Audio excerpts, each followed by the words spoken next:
once again myself Pransu Kumar Pathak, and dear friend, we will talk about other questions of DBT 2019. सो अभी तक हम लोगों ने कई क्वेश्चंस को डिस्कस किया और उनके आंसर्स देने की कोशिश की, तो चलते हैं इस पर्टिकुलर पार्ट पे. So dear friend, for identifying the distribution of specific protein in tissue, which one of the following type of immunofluorescence microscopy method has attained the highest level of resolution? So आपको क्या करना है कि you want to check specific protein into a tissue. आप किसी tissue में आप क्या चाहते हो कि आप प्रोटीन को देखो, तो विच ऑफ द फॉलोइंग आप immuno technique immunofluorescence microscopy use करोगे, कौन सा मेथड यूज करोगे जिससे आपको हाईएस्ट लेवल ऑफ रिजोल्यूशन मिलेगा. तो डियर फ्रेंड, इसके लिए आपको कन्फोकल माइक्रोस्कोपी तो यूज करना ही पड़ेगा, इसके साथ डी कॉन्वोल्यूशन भी आपको यूज करना पड़ेगा. डी कॉन्वोल्यूशन क्या होता है, जब हम माइक्रोस्कोपी पढ़ाएंगे आपको तो वहाँ पे डिस्कस करेंगे. ठीक है, चलिए. तो इससे क्या होता है, अपर्चर की जो लेंथ है वो बढ़ जाती है, जिससे कि जो रिजोल्यूशन है वो आराम से दिखता है. तो पावर ऑफ मैग्निफिकेशन जब देखेंगे तो आपको वहाँ पे और भी चीज़ें क्लियर हो जाएंगी. ठीक है. Which one of the following step of protein factors named as this factor can be use to convert mammalian somatic cell into induce pluripotent cell. और इसको अगर आप देखना चाहते हैं तो इस पर बहुत ही अच्छा आर्टिकल अवेलेबल है कार्प के बुक में. कार्प के बुक में ये बहुत ही अच्छे से आपको दिया हुआ है. कार्प के बुक में बिल्कुल same line to line same यही चीज़ लिखा हुआ है. ठीक है, तो answer should be A. Now जब ए लिमिट की बात करते हैं एफ्लिक, ठीक है, एफ्लिक लिमिट्स की बात करते हैं तो मैमेलियन सेल्स को एक किस चीज़ को डिनोट करता है. ठीक है, ए लिमिट क्या है, cell in primary culture undergo senescence after 50 to 60 passes, है ना. प्राइमरी सेल कल्चर में जब बार बार मतलब सेल डिवाइड कर रहा हो तो एक सर्टेन अमाउंट के बाद जब सेल बनना शुरू होता है, कई जनरेशन के बाद सेल्स मरने लगते हैं. क्यों? क्योंकि टॉक्सिक कंपोनेंट उनमें बनने शुरू हो जाते हैं. ठीक है, समझ में आया. चलिए, अब कह रहा है mid blastula transition is a phenomenon that occurs during early development in certain organism. It refers to, कह रहा है कि mid blastula transition. Mid blastula transition में क्या होता है कि जो मैटरनल, पहले जो मैटरनल जाइगोट है, मैटरनल जो भी चीज़ें हैं और वो जाइगोटिक जीन एक्सप्रेशन की तरफ वो बढ़ेगा. पहले तो कोई भी जाइगोट के अंदर सबसे पहले जो रिस्पॉन्स चलता है, ठीक है, वो मैटरनल जीन्स के चल रहे होते हैं, लेकिन जाइगोटिक जीन तब चलते हैं जब ये मिड ब्लास्टुला ट्रांजिशन चलता है. इसीलिए जाइगोट फुल्ली तब तक मैच्योर नहीं माना जाता जब तक कि वो मिड ब्लास्टुला फेज को ट्रांजिट नहीं कर दिया. ठीक है, तो इसका एब्सोल्यूट आंसर ये होगा, transition from maternal to zygotic gene expression. Okay, चलिए. Under which of the following circumstances T cell develop allergy. ठीक है, तो अब पढ़ो. With expression of CD69 on T cell when CD4 and CD8, CD4 for B cell, CD8 for T cell molecule present on T cell surface do not recognize self MHC2 and MHC1. When MHC2 molecule present on an antigen presenting cell bind to the peptide with less avidity. ऐसा कोई बात नहीं है. यहाँ पे हम लोग पूछ क्या रहे हैं, circumstances do T cell develop allergy. तो वो तभी होगा जब when costimulatory molecule present on the antigen presenting cell fail to interact with the T cell. T cell से इंटरेक्शन करना बंद कर देगा और एपीसी का जो एंटीजन प्रेजेंटिंग सेल्स है वो टी सेल के सामने उसे लेके नहीं आ पाएगा. यानी MHC1 में क्या हो जाएगा, प्रॉब्लम हो जाएगी. और एक जब को स्टिमुलेटरी मॉलिक्यूल प्रेजेंट होगा तब ऐसा संभव हो सकता है कि ये जो प्रोसेस है एंटीजन और एंटीजन प्रेजेंटिंग सेल्स और टी सेल्स के बीच का जो कॉम्बिनेशन है, दोनों के बीच में जो मॉलिक्यूलर सिग्नलिंग है वो ब्लॉक होने के बाद ऐसे प्रोसेस हो सकते हैं. ठीक है, अब एक बहुत ही इंपॉर्टेंट क्वेश्चन है जो कि रिकॉम्बिनेशन फ्रीक्वेंसीज को डिटरमाइन करने के लिए दिया गया है. तो इसमें आपको क्या समझना है कि कौन सा जीन पहले जाएगा। देखिए सबसे पहले तो RS, तो RS कहने का मतलब S और R जो होगा वो सबसे पहले जाएगा, क्योंकि रिकॉम्बिनेशन फ्रिक्वेंसी जो है वो सबसे ज़्यादा RS के बीच में, उसके बाद PS के बीच में है। तो RS और PS तो सबसे पहले है भैया। अब देखिए R के साथ 2 भी है और P के साथ 3 भी है, तो इससे तो क्लियर पता चलता है कि जो आपका सबसे पहले जो ऑर्डर होगा, जो सबसे पहले जो जाएगा वो किसका होगा, SPQR का होगा। ठीक है, ऑर्डर आपको इस तरीके से करेक्ट ऑर्डर ये होगा। ठीक है, चलिए अब यहाँ पे कह रहा है colour blindness in human follow sex linked recessive mode of inheritance. ठीक है, if a couple with a normal colour vision have colour blindness, what will be the genotype of parent. कह रहा है कि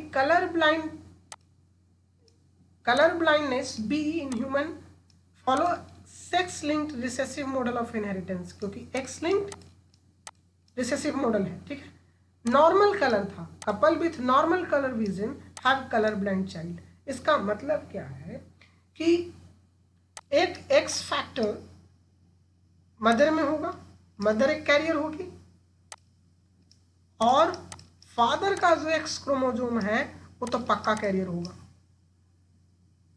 समझ में आया।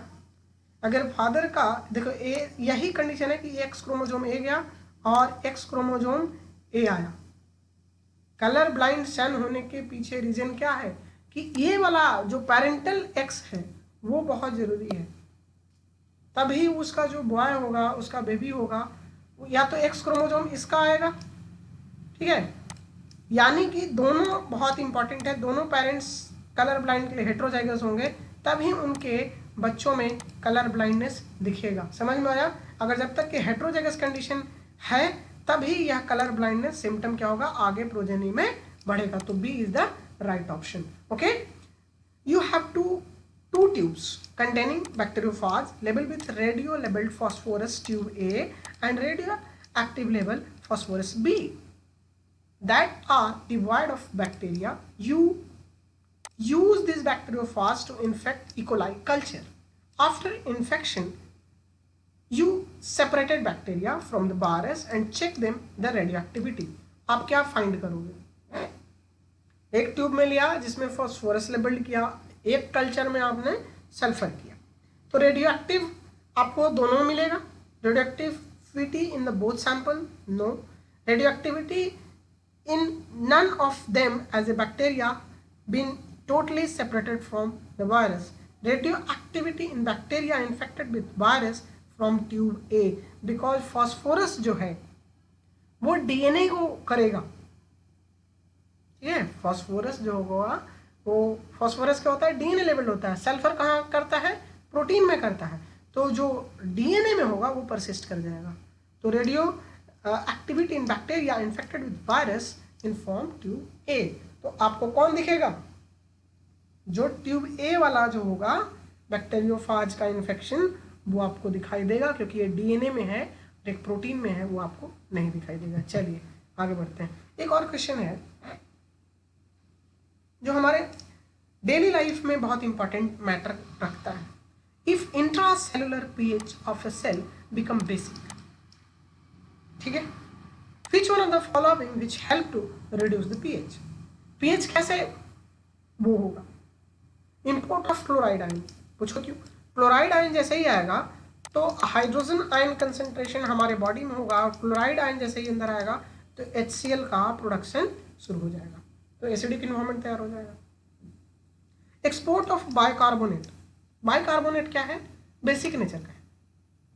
तो अगेन जब बेसिक नेचर की चीज़ें एक्स्ट्रा सेलुलर इन्वायरमेंट में जाएंगी तो इंट्रा सेलुलर इन्वायरमेंट क्या हो जाएगा, ऑब्वियसली एसिडिक हो जाएगा। समझ में आई बात। चलिए आगे बढ़ते हैं। अब यहाँ पे देखते हैं, protein can act as excellent buffer because wide range of pK value the side chain found in the protein. Protein क्या होते हैं, बहुत सारे पॉलीपेप्टाइड जो चेन्स होते हैं वो अमीनो एसिड्स के बने हुए थे। तो अमीनो एसिड साइड चेन की जो पीके वैल्यू है वो बहुत डाइवर्स है अकॉर्डिंग टू नो, सारे प्रोटीन्स के अपने अलग अलग पीके हैं। तो प्रोटीन क्यों बफर की तरह, एक्सीलेंट बफर की तरह क्यों एक्ट करेगा? Because pK value of side chain is very diverse. ठीक है, समझ में आया? चलिए next, which one of the following statement is incorrect in relation to reverse phase chromatography? So dear friend, I haven't taken any class on reverse phase or HPLC, reverse HPLC. So maybe in upcoming classes I will take, but अभी तो बस इसको समझने की कोशिश करते हैं। ठीक है, the solid elute with the decreasing order of polarity, नहीं, रिवर्स फेज में डिक्रीजिंग ऑर्डर की पोलरिटी में कभी भी मॉलिक्यूल सेपरेट नहीं होते। The stationary phase surface covering the silica particle involves non polar functional group, ये भी गलत है। Solid elute with increasing order of molecular weight, that is 100% incorrect sentence. Okay, so जब आप HPLC रिवर्स फेज की HPLC की बात करेंगे तो इनकरेक्ट स्टेटमेंट आपसे पूछ रहा है, तो सॉल्यूट कभी भी इंक्रीजिंग ऑर्डर में नहीं हो सकता। ठीक है, solute elute with decreasing order of polarity, obviously जो लेस पोलर होगा वो क्या होगा, पहले आएगा, और पोलर कंपाउंड सबसे बाद में आएगा। ये होता है रिवर्स फेज में। ठीक है, जब हम आपको इसको बारे में अच्छे से डिस्कस करेंगे तो आपको समझ में आ जाएगा। विच of the following is incorrect, तो इनकरेक्ट आपको पकड़ना था, तो इनकरेक्ट आंसर क्या है? The solute elute with increased order of molecular weight, नहीं, क्या होगा कि जो solute increasing order molecular weight में सॉल्यूट इल्यूट नहीं हो सकता है रिवर्स फेज में। जो छोटा मॉलिक्यूल होगा वो पहले आएगा, बड़ा मॉलिक्यूल फिर धीरे धीरे उस ऑर्डर में आएंगे। ठीक है, चलिए फिर है, for metabolic engineering in plants have improved tolerance of osmotic stress, mannitol is overproduce। जब मैनिटॉल जब ओवर प्रोड्यूस कर देगा तो क्या होगा? मेटाबॉलिक इंजीनियरिंग प्लांट क्या है? Having improved tolerance to osmotic stress, mannitol is over produced because mannitol ज़्यादा इसलिए बनेगा क्योंकि वो लोअर करेगा वाटर पोटेंशियल को into the plasma cell. Actually होता क्या है, जैसे ही आप मैनिटॉल जब आप देते हैं तो प्लांट क्या होता है, स्मोटिक स्ट्रेस में जाता है, और स्मोटिक स्ट्रेस के कारण ऐसे प्लांट क्या होंगे, ड्रॉट टॉलरेंस बनेंगे। मैनिटॉल पे ग्रो करने वाले प्लांट्स ड्रॉट टॉलरेंस होंगे, क्योंकि वो क्या कर देंगे, लोअर कर देंगे water potential into the plant cells. मतलब कहने का मतलब ये है कि प्लांट कम वाटर में भी अपने आप को सर्वाइव कर सकता है, वो टॉलरेंट बन सकता है। ठीक है, for engineering virus resistant plant which one of the following viral component is commonly targeted. जब हम विक्स करते हैं तो विक्स जब हम करते हैं तो उसमें भी हम कोड प्रोटीन को ही यूज करते हैं, TRB1 TRB2 जो कोड प्रोटीन होता है उनके स्पेसिफिक जीन को हम लोग करके करते हैं। तो कोड प्रोटीन हम लोग वायरस रेजिस्टेंट प्लांट जब बनाते हैं तो हम लोग कोड प्रोटीन जो वायरस को होते हैं उनको हम टारगेट करते हैं। ठीक है, BT protein employed for raising insect resistant plant is non toxic to human because, अब जरा देखो हमारे अंदर एसिडिक पीएच, गट माइक्रोबायोटा, जब हमारा जो गला है वहाँ एसिडिक है, लेकिन इंसेक्ट का गला क्या है, बेसिक है, तो इंसेक्ट को वो मारेगा, लेकिन जब हमारे पास वो पहुँचेगा गले से नीचे स्टमक पे जैसे आएगा तो उसको एसिडिक इन्वायरमेंट मिलेगा और वहाँ पे वो जिंदा नहीं रहेगा। ठीक है, तो BT टॉक्सिन जो है वो इनएक्टिव हो जाएगा, टॉक्सिक नहीं रह पाएगा, तो हमारे सेल्स को कोई भी नुकसान नहीं पहुँचा सकता है, क्योंकि हमारे सेल्स एसिडिक इन्वायरमेंट में भी रहते हैं। समझ में आई बात? चलिए, कह के रहा है इसको ध्यान से देखिए। In rice while pyramiding 3 genes, कितने जीन को पिरामिड किया जा रहा है, 3 जीन को, for a trait 2 donor were used, 1 donor carry 2 desirable trait. तो 2 डोनर यूज कर रहे हैं और 2 डिजायरेबल ट्रेट भी ले रहे हैं। ठीक है, समझ रहे हैं, which are present on chromosome number 2 and 4 while the other donor has gene present on chromosome number 3। इससे कोई लेना देना नहीं है आपको। ठीक है, both donor were crossed to biparental F2। अब ये F2 की बात, F2 पॉपुलेशन की बात कर रहे हैं। ठीक है, the theoretical expectation of an individual carrying all desirable allele in homozygous condition is, जब ये सारे चीज़ को करेंगे तो कितना इनकी प्रोबेबिलिटी होगी, तो प्रोबेबिलिटी हो जाएगी, क्योंकि 2 कैरेक्टर को कर रहे हैं, ठीक है, और 2 टाइप के इंडिविजुअल यूज कर रहे हैं, है ना। 2 donor were use, 1 donor carrying 2 desirable gene, 2 desirable gene को एक साथ इनकॉर्पोरेट कर रहे हैं, 2 डोनर भी यूज कर रहे हैं, 2 जीन भी यूज कर रहे हैं। तो टोटल कितना हो गया 4, 4 टू द पावर 3 करेंगे, कितना आंसर आएगा 4 इंटू 4 दैट इज 4 4 जा 16, 16 4 जा 64। तो राइट ऑप्शन क्या हो गया 64। अब आगे बढ़ते हैं, यहाँ आ जाइए। अब देखिए ध्यान से, एन आइसोएंजाइम में बी मोनोमर, डाइमर और मल्टीमर with identical distinct subunit. Following picture depict that a native gel, native page पे इसको चलाया गया है। आपको बताना है कि ये आप क्या समझते हैं इससे। तो जो आइसोएंजाइम था वो मोनोमर था, होमोडाइमर था, है ना, या होमोट्राइमर था, या होमोपेंटामर था।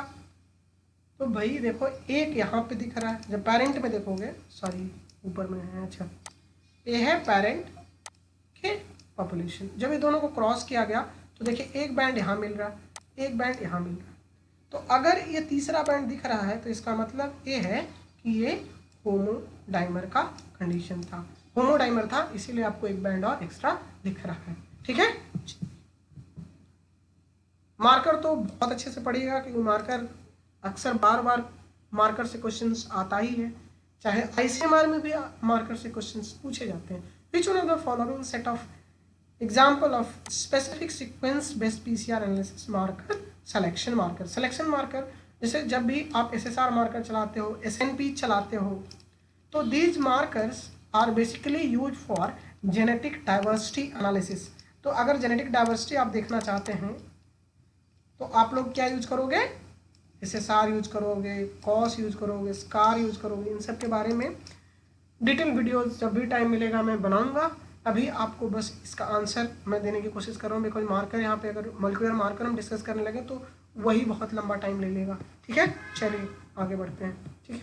अब यहाँ देखिए, oxidation of photosynthetic carbon cycle, photosynthetic oxidation not synthesis, carboxylation नहीं हो रहा, यहाँ ऑक्सीडेशन हो रहा है। ऑक्सीडेशन मीन्स वो C3 साइकिल तो बात ही नहीं कर रहा, C4 की बात ही नहीं कर रहा, कार्बन की बात नहीं कर रहा है, क्योंकि ऑक्सीडेशन हो रहा है, ऑक्सीजन इन्वॉल्व है। भैया ये फोटो रेस्पिरेशन है, तो फोटो रेस्पिरेशन को हम C2 कार्बन से जानते हैं, ठीक है, समझ में आया। विच one of the following is associated with RNA induced gene silencing in plant. RNA inducing gene silencing में जब आप बात करेंगे RNAi में, तो एक रिस्क कॉम्प्लेक्स बनता है। तो जैसे ही प्रोटीन जब जाता है तो न्यूक्लियर ट्रांसपोर्ट होने के टाइम पे एक आता है, मैंने शायद कवर अप कर रखा है, आप वीडियो जाकर देखेंगे RNAi पे तो आपको मिल जाएगा। वहाँ पे एक मिथाइलेशन प्रोटीन होता है जो मिथाइलेट कर देता है ताकि पेरेंटल DNA बचा रहे, ठीक है। तो DNA methylation is the right option, so option number A is the correct. Next, the term कोष सेपरेशन। कोष सेपरेशन जब आप पढ़ेंगे, जब RNAi में ही कोष सेपरेशन का टर्म आया था। तो पिट्यूनिया का कलर देखिएगा, patch flower of colour of पिट्यूनिया, जो इन दोनों ने रिसर्च किया था, आप जब नेट पर डालेंगे पैच फ्लावर कलर ऑफ पिट्यूनिया कोष सेपरेशन तो आपको उसको अच्छे से मिल जाएगा। जब हम, और आई थिंक इस पर मेरे वीडियोज ऑलरेडी बने हुए कोष सेपरेशन पे, अगर नहीं होंगे तो हम आपको अलग से बना के दे देंगे, अगर आपको ज़रूरत होगी तो आप हमें बताएंगे, ठीक है। चलिए आगे बढ़ते हैं। Which one of the following plant exhibits both C3 and C4? That answer is Giamese. So thank you so much for watching this part. I will just continue after few. Take care. Bye.